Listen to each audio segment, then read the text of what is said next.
construidas, incluidas las representaciones de algunas investigaciones en la escena del crimen.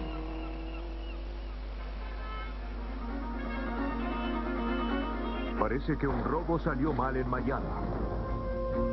Al menos eso es lo que esperaba el asesino. Pero para los detectives las pistas conducen a la verdad. Un hombre muere atrapado en las llamas de su automóvil, pero la verdadera escena del crimen está a kilómetros de distancia. ¿Podrán probar la conexión los forenses?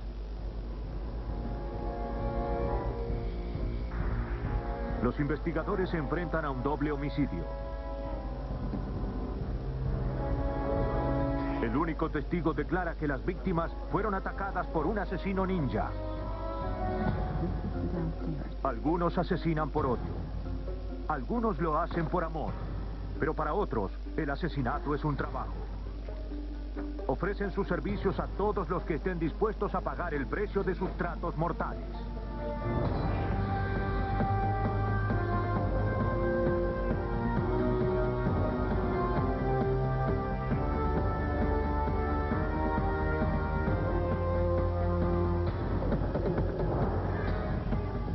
Los nuevos detectives. Casos estudiados por la ciencia forense. Hoy presentamos Tratos Mortales. En las primeras horas de la mañana del 7 de marzo de 1986, la policía recibió un llamado desde el hogar de Stan y Joyce Cohen en Coconut Grove, Florida. A las 5:25 de la mañana, Joyce había marcado desesperadamente el 911, informando que un desconocido había entrado en su hogar. Le había disparado a su esposo mientras éste dormía. Stan Cohen, de 52 años y dueño de una compañía de construcción, había recibido 4 disparos en la cabeza. Se lo declaró muerto en el lugar. El examinador médico practicó una autopsia a Stan Cohen. Estableció que la causa de la muerte habían sido los disparos. Dijo que la víctima había sido asesinada entre las 5:15 y las 5:20 de la mañana. No había dudas acerca de eso. Según Joyce, ella y Stan se despertaron al oír ruidos en la planta baja. Stan tomó su arma y ambos descendieron para investigar.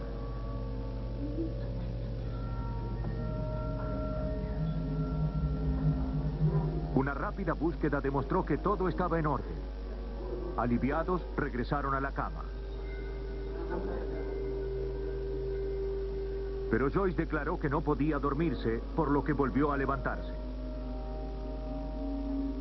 Alrededor de las 5 de la mañana recibió el llamado de una amiga de Colorado. Mientras hablaban, escuchó ruidos en la cocina. Notó que el vidrio de la puerta de la cocina estaba roto. Dijo que colgó el teléfono. Entonces vio una figura que bajaba corriendo las escaleras y salía de la casa. Subió a ver a Stan. Lo encontró sangrando en la cama. No se despertaba. Llamó al 911.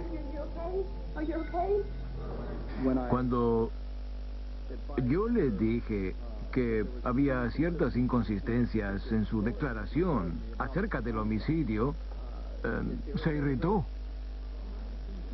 Ordenó que el equipo forense abandonara inmediatamente su casa y que no regresaran sin una orden de registro. Dijo que no quería que se tocaran o llevaran ninguna de las pertenencias de su esposo. Hasta que se emitió la orden, los investigadores no pudieron ingresar al domicilio de los Cohen. 4 horas más tarde, los papeles estaban listos.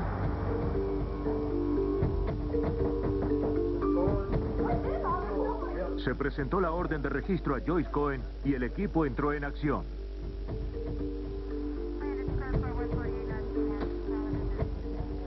Comenzaron con la búsqueda de huellas digitales.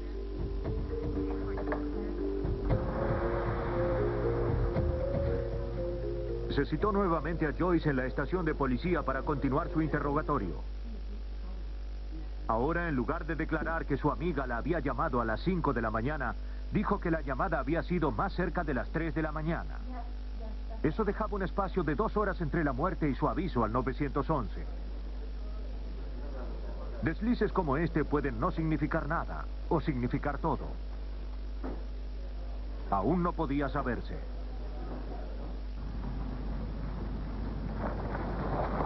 Se seguía reuniendo evidencia. Fuera de la casa, la policía descubrió un arma en el jardín.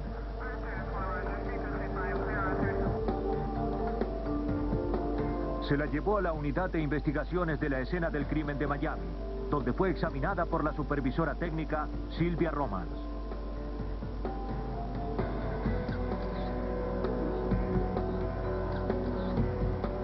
Luego de fotografiar el arma, comenzó a buscar huellas digitales. Luego de examinar el arma, encontré evidencia de huellas digitales. No tenía mucho valor, pero lo más significativo era que, aparentemente, el arma había sido limpiada. Balística demostró que esa era el arma que había matado a Stan Cohen. Como el arma pertenecía a la víctima, parecía un callejón sin salida, excepto por una pequeña pista. Romans descubrió un trozo de pañuelo de papel entre la culata y el armazón. Parecía que el arma se había limpiado con un pañuelo de papel. Era otra pista que seguir. Se recogieron muestras de pañuelos alrededor de la casa.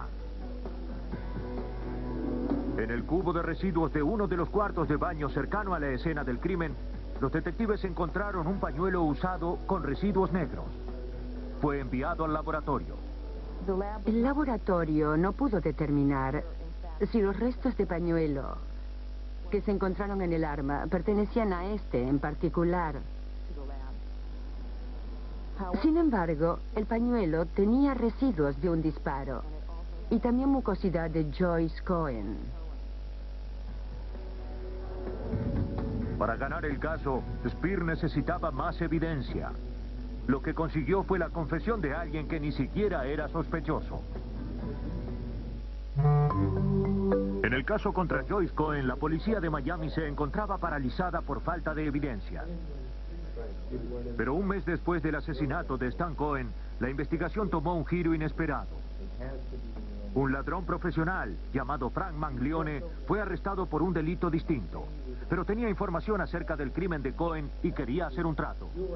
Nos enteramos de que él y dos compañeros habían participado del homicidio y que habían sido contratados por la esposa de Stanley Cohen, Joyce.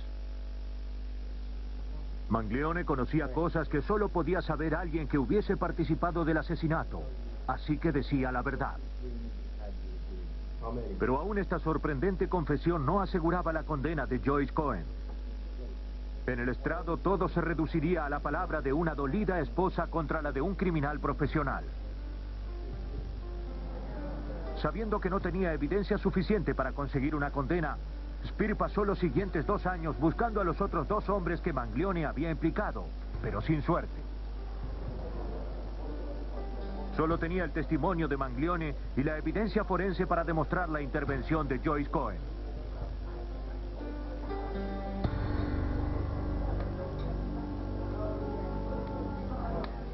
Según Manglione, Joyce lo citó a él y a los otros en un restaurante para planear el crimen.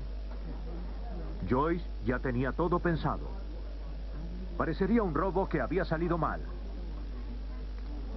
Tenían que llegar a la casa entre las 2 y las 3 de la mañana y utilizar el arma de Stan para matarlo.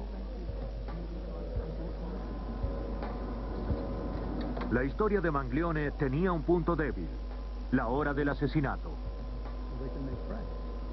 Los registros telefónicos demostraron que Joyce marcó el 911 después de las 5 de la mañana y no a las 3 de la mañana. También demostraban que su amiga había llamado desde Colorado poco antes de la llamada al 911, alrededor de las 5 de la mañana. No tenía sentido que Joyce hubiese esperado 2 horas para llamar a la policía. Pero sin embargo, las 3 de la mañana era la hora que había mencionado en su segunda declaración. Lo que había parecido un desliz, de repente se transformó fundamental para el caso. La policía sospechaba que Joyce podía haber esperado para crearse una coartada. Entonces investigaron esa posibilidad. Se enteraron que un vecino había sido despertado durante la noche por el ruido de varios disparos. Recordaba haber mirado el reloj. Eran aproximadamente las 3 de la mañana. Esta información apoyaba la teoría de Speer, pero incluso esta declaración era circunstancial.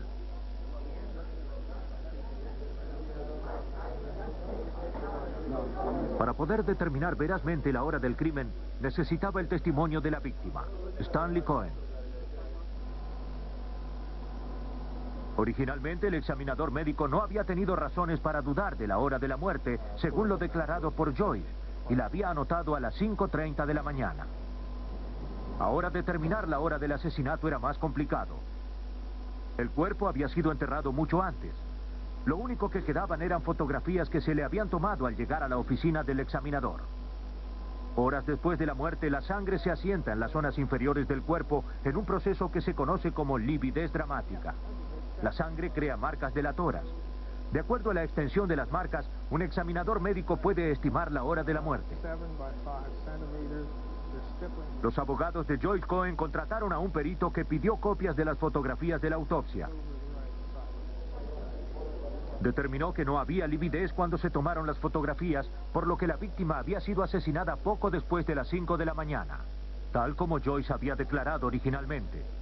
Pero como la defensa estaba analizando reimpresiones de las fotografías, no podían observarse las sutilezas de las imágenes. Al testificar para la fiscalía, el examinador médico revisó sus fotografías originales. En ellas podía observarse la lividez, lo que señalaba que la víctima había muerto alrededor de las 3 de la mañana. Joyce había demorado 2 horas en llamar a la policía, lo que probaba que era parte de la conspiración para asesinar a su esposo. El testimonio de Manglione puso en duda la hora de la muerte. Las fotografías de la autopsia la confirmaron. El trabajo de los forenses sobre el resto de pañuelo de papel fortaleció la conexión de Joyce Cohen con la muerte de su esposo. A la hora acordada, Manglione y su equipo llegaron al domicilio de los Cohen. Joyce estaba aguardándolos y los hizo entrar. Ya sabían dónde encontrar el arma de Stanley. Subieron al dormitorio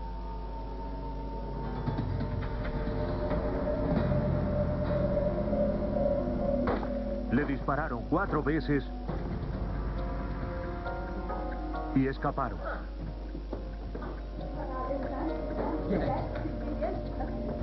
En la huida se les cayó el arma.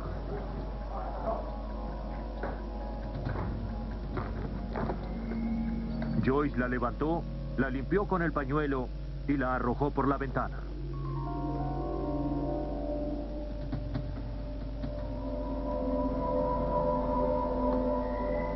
Luego pudo haberse limpiado la nariz y tiró el pañuelo en el cubo de basura del baño. Aunque nunca pudo probarse, pudo haber arreglado con sus amigos para que la llamaran y poder así establecer su coartada. Desafortunadamente, sus amigos llamaron muy tarde, o hubo cierta confusión por los usos horarios. Colorado está 2 horas adelantado respecto de Florida. Su propia coartada la traicionó. Joyce Cohen recibió una condena de 40 años por asesinato y conspiración. Frank Manglione recibió 10 años. Los otros 2 participantes fueron atrapados y recibieron sentencias de no menos de 39 años. Una tranquila mañana de sábado en agosto de 1988, un conductor se sorprendió al encontrar una camioneta en llamas en una carretera rural de la ciudad de Oklahoma.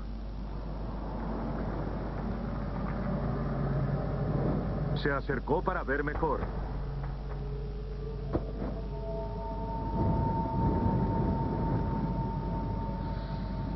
La curiosidad se convirtió en horror cuando vio el cuerpo de un hombre en el asiento del conductor, con una pierna saliendo por la puerta abierta.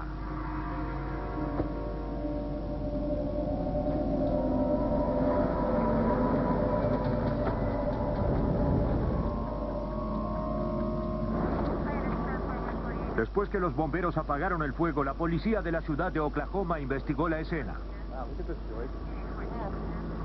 El vehículo había sido destruido y un hombre había muerto. Hey Mark, ¿puedes tomar fotografías de esto?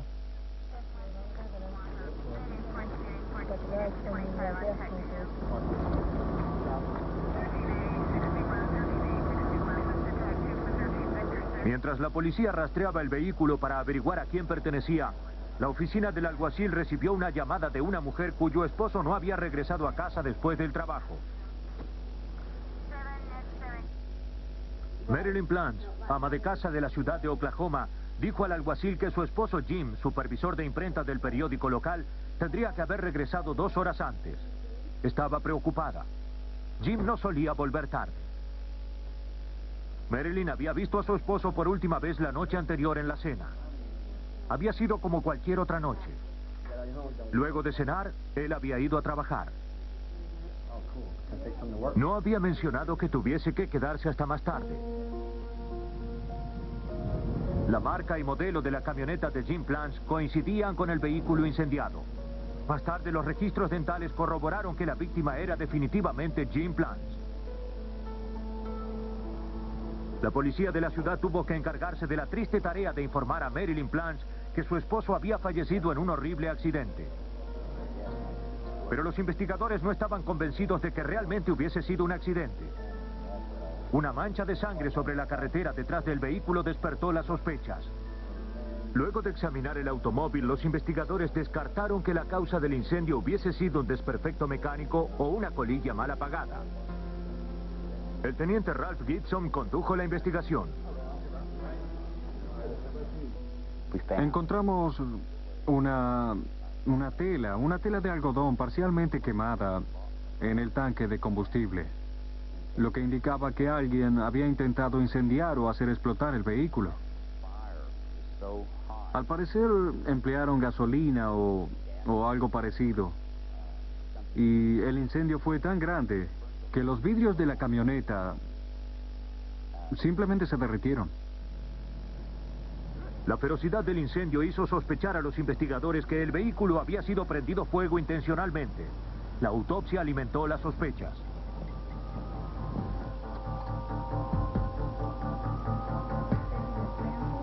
Esta reveló que Plant presentaba una lesión en la cabeza y antebrazos quebrados. Pero no había signos de colisión en su vehículo, lo que sugería que había sido golpeado y luego colocado en el vehículo. El gas en sus pulmones demostró que aún estaba vivo cuando la camioneta se prendió fuego. El caso se convirtió oficialmente en homicidio. Para encontrar al asesino, Gibson necesitaba primero encontrar un motivo. Gibson averiguó que Plant había aumentado su seguro de vida de $50,000 a $290,000 y que además poseía una póliza adicional por otros $20,000. Muerto, Jim Plant valía más de $300,000. El aumento de su seguro de vida fue lo que en principio atrajo mi atención como motivo del homicidio. La beneficiaria del dinero era la esposa de Jim, Marilyn Plant.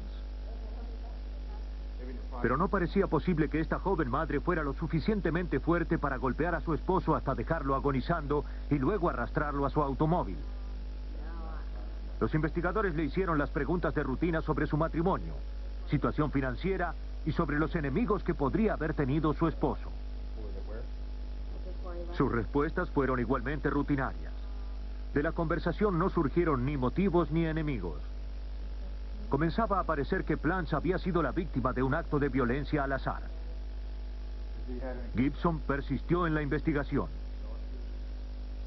Como es mi costumbre cuando trabajo en homicidios, investigué el entorno de la víctima, sus amigos y también sus vehículos.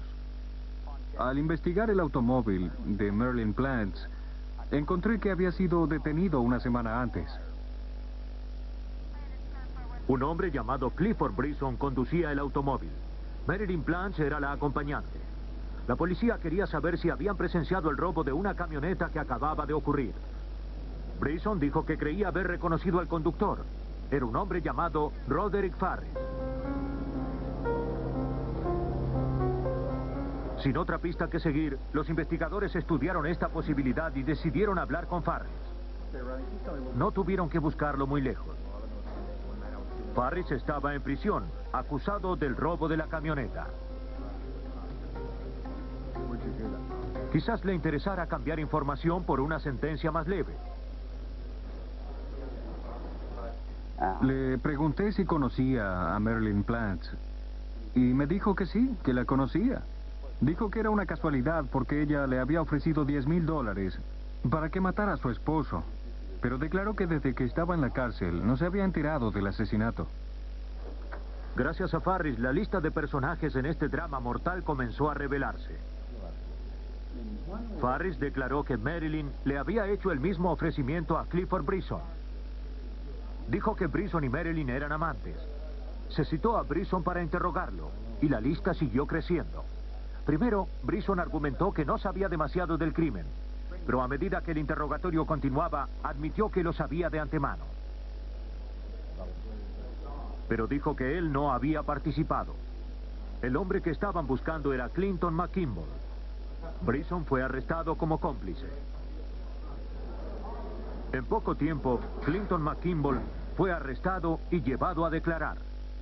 Admitió que tanto él como Bryson habían participado y que Marilyn los había contratado para que asesinaran a su esposo, Jim Plants.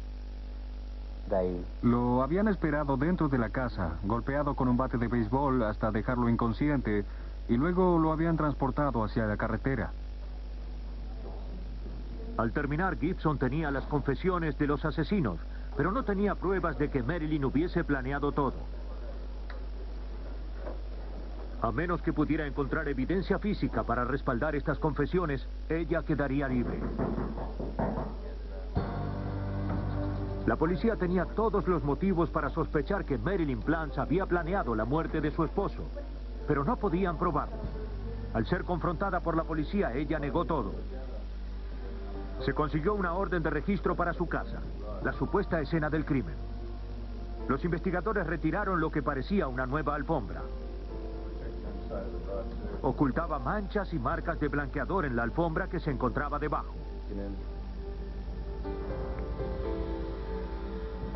Cortaron la alfombra, descubriendo lo que parecían manchas de sangre impregnadas en la trama. Se la separó para examinar en el laboratorio. También se encontraron salpicaduras delatoras en las cortinas y en la pared. En el armario del cuarto de la niña se encontraron 2 bates de béisbol ensangrentados. Presentados. Brisson dijo a la policía que luego de incendiar el vehículo regresaron a la casa de Marilyn. Como sus ropas estaban cubiertas de sangre, Marilyn les dio prendas de la víctima para que se cambiaran. Juntaron su propia ropa en un saco y lo arrojaron en un río a 1 kilómetro de la casa de los Plants.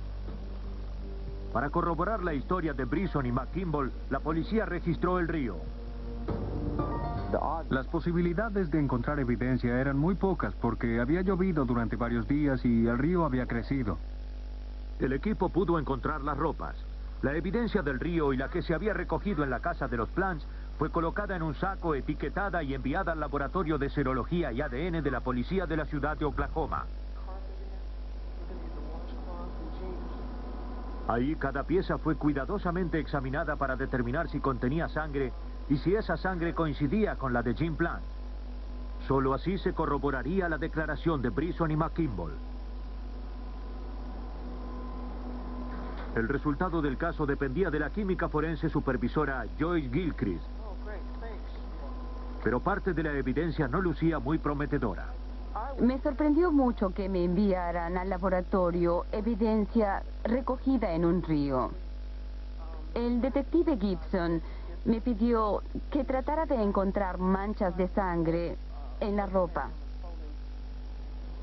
El agua fría es la mejor manera de remover manchas de sangre. Las ropas habían permanecido en la corriente por más de 1 semana.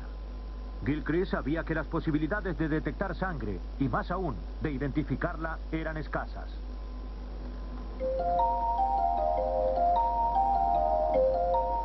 Para encontrar rastros de sangre, Gilchrist empleó luminol, que resalta las manchas de sangre en la oscuridad.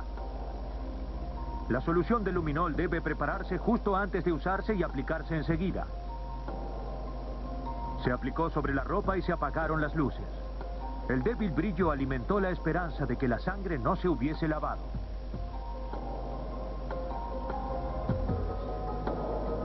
Ahora Gilchrist tenía que verificar si sus proteínas estaban intactas para identificar a quién pertenecía. Antes del descubrimiento de la prueba del ADN, los investigadores dependían de los tipos de sangre que son menos precisos. Para determinar el grupo sanguíneo en esta evidencia, Gilchrist empleó una técnica conocida como elusión de absorción. Las hebras ensangrentadas de la ropa se engomaron en pequeños contenedores utilizando esmalte para uñas. Luego se le agregó antisuero humano.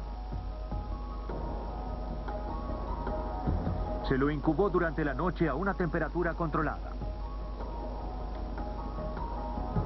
Al día siguiente se examinó el grupo sanguíneo, A, B o 0. A pesar del tiempo que había permanecido en el agua, la sangre estaba en buen estado para revelar que era grupo A, el mismo de Jim Plants. Los resultados eran alentadores, pero no definitivos, porque millones de personas tienen grupo sanguíneo A. Para asegurarse de que la sangre pertenecía a la víctima, se la sometió a una prueba más compleja de enzimas específicas de su sangre. Las posibilidades de que dos personas tengan el mismo grupo de enzimas son remotas. Se agrega proteínas a las muestras a través de una corriente eléctrica. Las muestras reaccionan formando bandas claras y oscuras. Si las bandas de la muestra coinciden con las creadas por la sangre de la víctima, Gilchrist podría estar segura de que la muestra desconocida pertenecía a la sangre de Plants. Coincidían. La sangre en la ropa era indudablemente de la víctima. Esta parte de la historia de los asesinos era cierta. De acuerdo con Brisson y McKimball, el asesinato había ocurrido en la casa de los Plants. Las muestras de sangre que se habían recogido allí sugerían que era verdad. El trabajo de Gilchrist era probarlo más allá de toda duda. La sangre recolectada de la alfombra, paredes y cortinas no era tan sospechosa como la de las ropas, pero las pequeñas gotas estaban en mejor estado. Se las sometió a las mismas pruebas. Los resultados fueron inmediatos. La sangre pertenecía a Jim Plants. El asesinato había ocurrido en la casa de los Plants, como Brisson y McKimball habían asegurado. Ahora Gibson tenía que probar que Marilyn Plants estaba al tanto. Fue citada para una entrevista. Ella negó todo. Primero aseguró que ni siquiera conocía a los otros participantes, Brisson y McKimball. Luego, durante el interrogatorio, cambió su historia cuando se dio cuenta de que sabíamos más de lo que ella creía. Marilyn insistió en que había dormido hasta las 8 de la mañana. No había escuchado a su esposo regresar a casa y no había oído ruidos. Si Brisson y McKimball habían matado a Plants en su casa, ella no había estado enterada. Gibson tenía que probar que la nueva alfombra no era lo único raro en la casa de los Plants. Sabía que Marilyn estaba tratando de encubrir su participación en el asesinato de su esposo.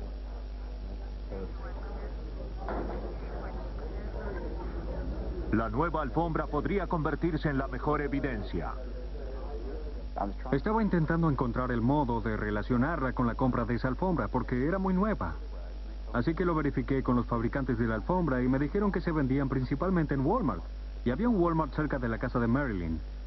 Entonces conseguí una citación legal para examinar los registros bancarios de Marilyn Plants. Y cuando lo hice, encontré un cheque para Walmart el día del asesinato. Gibson visitó al gerente de la tienda que le entregó el recibo original de la compra de Marilyn. El documento demostraba que el día del asesinato, ella había realizado 2 compras. Una bebida sin alcohol y una alfombra. La transacción se había llevado a cabo a las 9 de la mañana. Se trataba de una mujer que reportaba desaparecido a su esposo y salía a comprar una alfombra 11 minutos después de que abriera la tienda. La compra de la alfombra fue la prueba de que Marilyn Plants estaba completamente al tanto del asesinato de su esposo. De acuerdo con lo que la policía pudo comprobar, cuando Jim Plants llegó a su casa esa mañana, el amante de Marilyn, Clifton Bryson, y su amigo Clinton McKimball ya se encontraban ahí, aguardando para golpearlo con los bates de béisbol.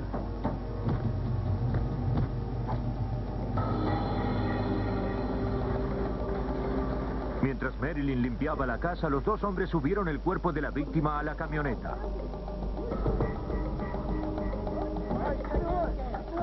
La llevaron a una carretera alejada. La rociaron con gasolina y la prendieron fuego. La víctima tendría que haber estado muerta, pero no lo estaba. Hizo un intento inútil para escapar de las llamas, pero no lo logró. El vehículo debería haber explotado destruyendo la evidencia, pero no lo hizo.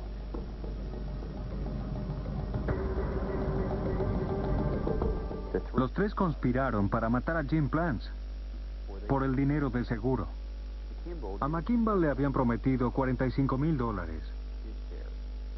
Los otros dos se quedarían con el resto del dinero, se mudarían a Texas y vivirían con los dividendos del seguro. Pero en lugar de eso, Marilyn Plants y Clifton Bryson fueron sentenciados a muerte. Clinton McKimball fue condenado a cadena perpetua.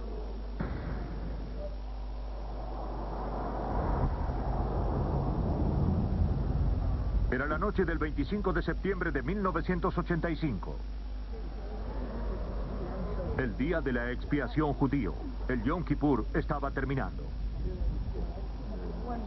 Vera y Gerald Woodman habían asistido a una cena en la casa de la hermana de Vera en Bel Air, California.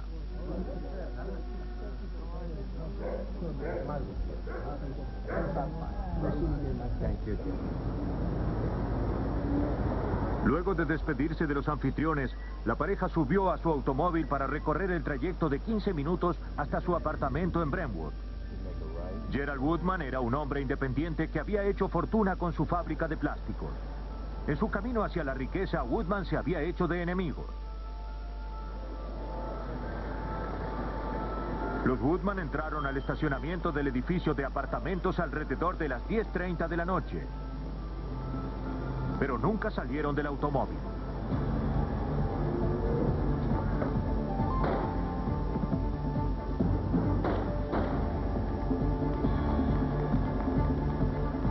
Los disparos atrajeron la atención de uno de los residentes que se acercó para averiguar qué pasaba. Solo alcanzó a ver una figura vestida de negro que desaparecía en la oscuridad. Llamó a la policía para describir lo que había visto. Los detectives de Los Ángeles, Richard Crotchley y Jack Holder, fueron asignados al caso. Holder sabía que no sería un caso fácil. Recibí un llamado en casa del teniente Ed Henderson. Me informó de un homicidio doble en el oeste de Los Ángeles y que el sospechoso era descrito como un guerrero ninja. La prensa difundió la imagen de un asesino ninja que merodeaba el oeste de Los Ángeles. La descripción fue reforzada por el descubrimiento de huellas de pies descalzos en la escena del crimen. Pero las muertes se habían producido por armas de fuego, no por artes marciales. Los investigadores finalmente establecieron que el atuendo ninja era solo un disfraz y que las huellas pertenecían al testigo. La prensa siguió aferrándose a la imagen del ninja. A Gerald le habían disparado una vez de cerca.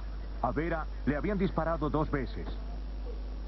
La policía no encontró los casquillos, así que sabían que el arma era un revólver. Balística determinó que era una Magnum 357, un arma extraordinariamente poderosa. El motivo del crimen no era claro. Gerald aún tenía su billetera. Vera tenía sus joyas. En el automóvil nada parecía haber sido tocado o robado. Para Richard Crotchley, el crimen era evidentemente un golpe profesional. Como no faltaba ninguna propiedad, ni de Vera, ni de Gerald, y aparentemente el robo no había sido el motivo, comenzamos a sospechar que podría haber sido un asesinato por encargo. Los asesinos por encargo son más difíciles de apresar porque no tienen conexión alguna con las víctimas. Y como la persona que encarga el asesinato puede encontrarse a gran distancia y tiene tiempo de preparar una coartada, es más difícil de acusar. Los investigadores necesitaban encarar el caso desde dos ángulos. Primero debían examinar toda la evidencia de la escena del crimen para atrapar al asesino. Luego deberían hacer una lista con los posibles enemigos de los Woodman para descubrir quién había ordenado el asesinato. Descubrieron que los asesinos habían entrado al garage cortando la cadena que aseguraba la entrada. Aparentemente, 2 trozos de cadena habían terminado en un arbusto cercano donde se los pudo recuperar. No era mucho, pero los detectives sabían que si hacían bien su trabajo, esta pequeña pista podría ser la primera en la cadena de evidencia que los conduciría al asesino. Los 2 pequeños fragmentos de cadena eran las únicas pistas en el doble homicidio de los Woodman. No tenían huellas digitales. Se los llevó a la División de Investigaciones Científicas de la Policía de Los Ángeles para futuros análisis. La comparación hecha con un microscopio reveló que las marcas e imperfecciones en ambos trozos de la cadena eran continuadas, lo que demostraba que eran las 2 mitades de un mismo eslabón. La forma del corte ayudó al criminalista Bill Llewellyn a determinar la clase de herramienta que se había empleado para hacer el corte. Pude examinar los trozos de eslabón y determinar que la herramienta empleada para forzar la cadena había sido una pinza de corte. Mientras se reunía la evidencia física, la policía buscaba un motivo para los asesinatos. La hija y hermana de Vera Woodman tenían una interesante historia para contar. Nos contaron inmediatamente sobre la disputa que había surgido entre Gerald y sus 2 hijos mayores, Neil y Stuart Woodman, sobre la conducción del negocio por parte de los hijos. Fueron muy decididas y firmes en que Neil y Stuart habían hecho matar a sus padres. Gerald Woodman había fundado Productos Manchester, una compañía de plásticos. Cuando sufrió un ataque cardíaco, la confió a sus hijos, Neil y Stuart. Una vez a cargo, los hijos arrebataron la mayoría de las acciones a su padre, dejándolo afuera. Gerald invirtió la mayoría de sus ahorros intentando recuperar la compañía. El odio resultante dividió a la familia.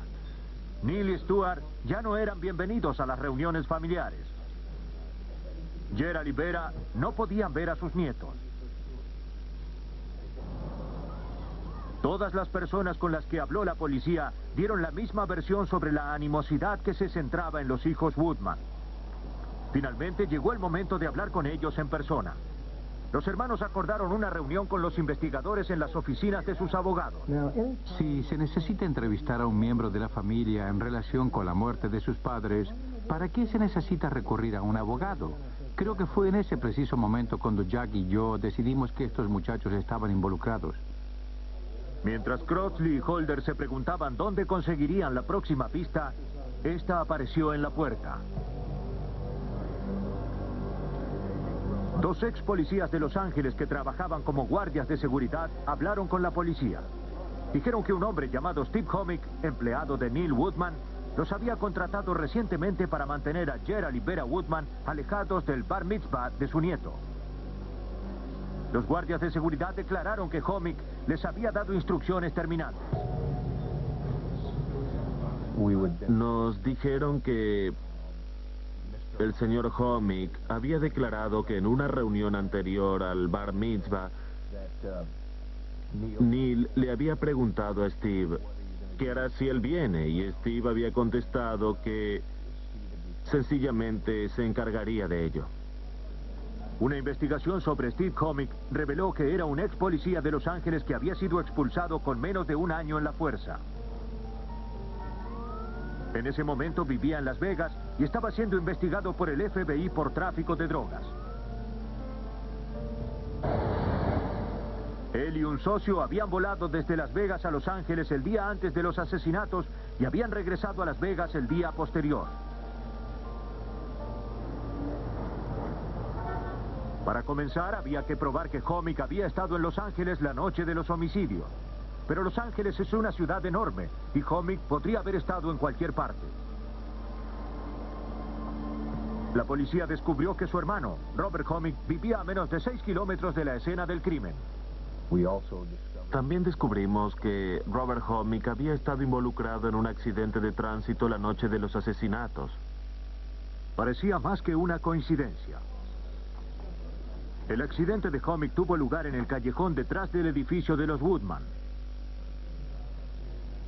El registro de Robert Hommick también mostró que 3 meses antes de los asesinatos había sido interrogado por la policía por merodear aparentemente cerca del edificio de Gerald y Vera Woodman. Había sido el día del aniversario de los Woodman, uno de los pocos días que Vera salió del edificio. Se examinaron los registros telefónicos de todos los sospechosos. Demostraron una gran actividad momentos antes de las muertes. Analizando esos registros y los nuestros, pudimos establecer que había muchas conversaciones que ligaban a todos los sospechosos entre sí.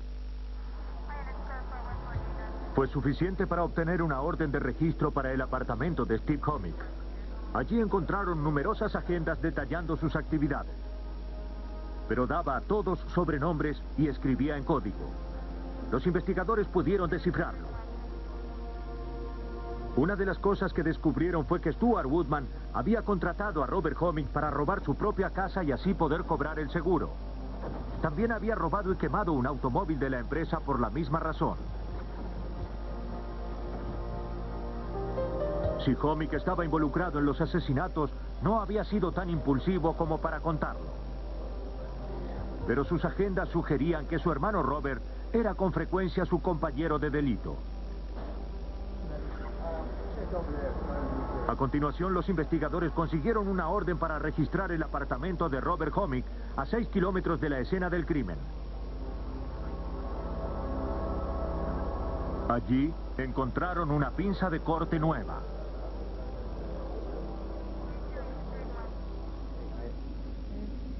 Asumiendo que Robert Hommick no habría ido muy lejos para comprarla, los detectives hablaron con la encargada de una tienda en la misma calle de su apartamento.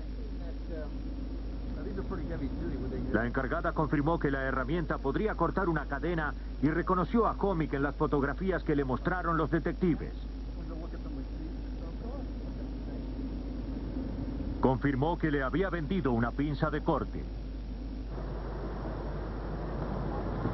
Se envió la herramienta al laboratorio forense para verificar si era la misma que había cortado la cadena del garage de las víctimas. Bill Llewellyn enfocó su microscopio en las minúsculas líneas o estrías de las cuchillas. Estas son esencialmente las huellas digitales de la pinza de corte. Se encuentran presentes en esta herramienta y ninguna otra posee la misma clase de estrías. Lo que es muy inusual acerca de esta es que era virtualmente nueva y que se podían notar las marcas en las cuchillas donde se las usó para cortar la cadena. Eso hizo mi trabajo mucho más fácil, ya que tenía un área menor donde focalizarme para examinar estas estrías. Luego de examinar la cuchilla, Llewellyn la utilizó para cortar un pequeño trozo de plomo. El metal quedó marcado con las estrías de la herramienta sin dañar su superficie.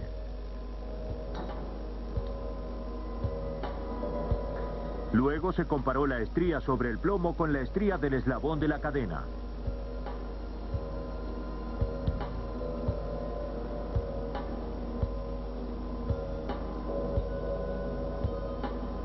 A partir de la comparación, Llewellyn pudo establecer que era esta la herramienta que había cortado el eslabón.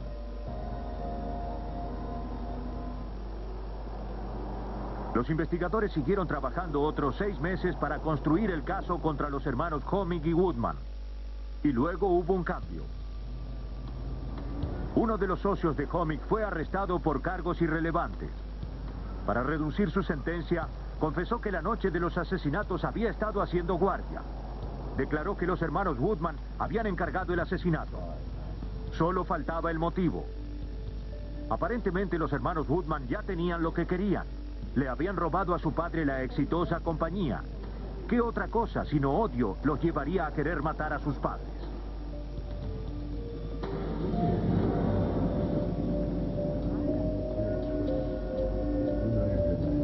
La realidad era que bajo la dirección de Neely Stewart, la compañía había comenzado a desmoronarse. Estaban adulterando los libros. Según el detective Holder, estaban desesperados. Habían gastado más dinero que el que tenían. Los bancos estaban realizando auditorías. Estaban a punto de quebrar y no podían resistir la idea de que su padre los viera hundirse. Empujados por el odio, motivados por la codicia y perdidos por incompetencia, Neely Stewart Woodman le quitaron la compañía a su padre y la destruyeron. Vera Woodman tenía un seguro de vida por $500,000, pagadero a la compañía. No era suficiente para pagar todas las deudas de Productos Manchester, pero era la única esperanza de los hermanos Woodman. Holder y Crossley, con la ayuda del criminalista Bill Llewellyn, reunieron la evidencia y estaban listos para arrestar y acusar. Provistos de los registros telefónicos, citas de agendas, la confesión de uno de los hombres de confianza y un eslabón cortado, pudieron reconstruir la historia del asesinato por encargo. La evidencia fue suficiente para convencer al jurado. Por complot para asesinar a Vera y Gerald Woodman, Neely Stewart Woodman fueron condenados a cadena perpetua y Robert Hommick a perpetua sin posibilidad de libertad provisional. Steve Hommick fue sentenciado a muerte.